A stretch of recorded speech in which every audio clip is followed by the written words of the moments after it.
মানুষজন উঠছে, দোতলায় উঠছে না? কই লোক কই?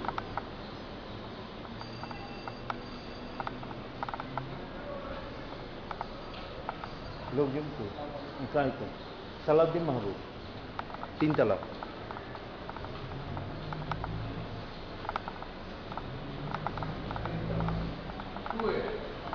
হ্যাঁ একটু তো চাবি তো দিয়েছি আমরা।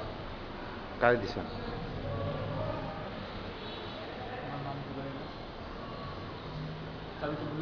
A2 না জানি AB, এটা খুললে আমি দেখলে বুঝবো। B2 3 তলা আর কি, 3 তলা কি A2 না B2? এই যে এই কোণারটা, হ্যাঁ এই যে কোণারটা, হ্যাঁ ওটা B2 না? হ্যাঁ।